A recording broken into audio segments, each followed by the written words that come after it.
নমস্কার বন্ধুরা, জি ইলেকট্রনিক্সের পক্ষ থেকে আপনাদের সবাইকে স্বাগত জানাই। এটি একটি ইন্ডাকশন ওভেনের সার্কিট বোর্ড, তবে এটার মধ্যে দেখুন অনেকটা ড্র্যাম হয়ে গেছে, অনেক কিছু ও এই সার্কিটটার মধ্যে পড়ে গিয়েছে। তো এই সার্কিট আমরা আজকে সম্পূর্ণভাবে ওয়াশ করব এবং ওয়াশটা আমাদেরকে সম্পূর্ণ স্টেপ বাই স্টেপ দেখাবো। তো চলুন ভিডিওটা দেখা যাক। তো এখানে দেখুন এই যে সার্কিট বোর্ড যেগুলো রয়েছে এগুলোর মধ্যে আমি একটুখানি জল দিয়ে দেবো, যাতে এটা পরিষ্কার করতে হবে, কারণ এটার মধ্যে অনেক ধরনের সমস্যা দেখা দিচ্ছে। অনেক সময় কিপ্যাড কাজ করছে না, অনেক সময় ইন্ডাকশানের হিটিংটা ঠিকঠাকভাবে হচ্ছে না, এই ধরনের সমস্যা দেখা দিচ্ছে। তো আমি সর্বপ্রথম দেখুন এটার মধ্যে একটু জল দিয়ে হালকা করে ব্রাশও করে এটা ওপরে যে ময়লা যেটা রয়েছে, যে নোংরাটা রয়েছে, সেটা আমি সর্বপ্রথম তুলে দিচ্ছি। এই সেটটা কিন্তু অন আছে, অন থাকার পরে কিন্তু অনেক ধরনের সমস্যা দেখা দিচ্ছে। তো আমি এটা কি করলাম দেখুন, সর্বপ্রথম ব্রাশ দিয়ে ওয়াশ করার পর এটাতে জল দিয়ে দিলাম। এবার আমরা এই যে জামা কাপড় ওয়াশ করার সময় যে সমস্ত ডিটারজেন্টগুলো ব্যবহার করা হয়, এইগুলোর সাহায্যে আমি এটার সাহায্যে পরিষ্কার করছি। তো এটা একটুখানি ফেনা হবে এবং এটা কিন্তু অনবরতভাবে ব্রাশের সাহায্যে এটা কিন্তু পরিষ্কার করতে হবে, কারণ এই যে সার্কিটটার মধ্যে দেখলেন অনেকটা পরিমাণে নোংরা লেগে আছে।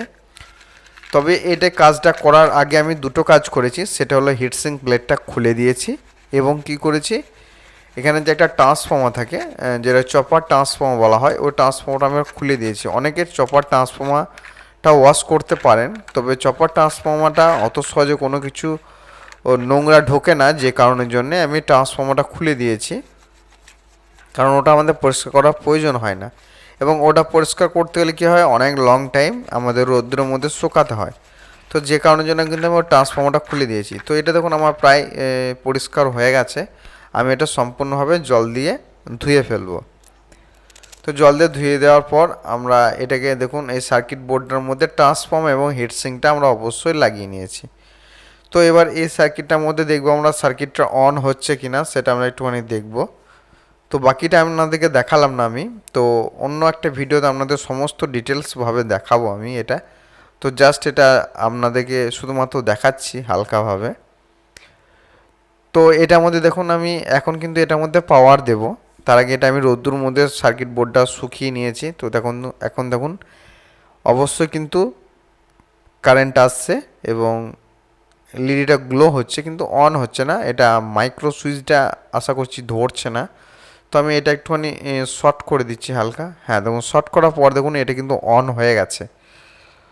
অন হয়ে যাওয়ার পর এরপর আমি পাত্রে বসিয়ে দেখব এটা। হ্যাঁ, তো দেখুন পাত্রটা কিন্তু গরম হচ্ছে, ওটা আমি বুঝতে পারছি। তো আপনাদের একটু জলটা একটু বাষ্প হলে আপনারা বুঝতে পারবেন। তো সার্কিটটা কিন্তু আমরা ওয়াশ করে দেওয়ার পর অনেকটা কিন্তু ক্লিয়ার হয়ে গেছে। আশা করি সমস্ত প্রবলেমগুলো অনেকটা ঠিক হয়ে যাবে। তো ভিডিওটি ভালো লেগে থাকলে প্লিজ একটা লাইক করুন, আর চ্যানেল নতুন হয়ে থাকলে অবশ্যই চ্যানেলটা সাবস্ক্রাইব করে রাখুন।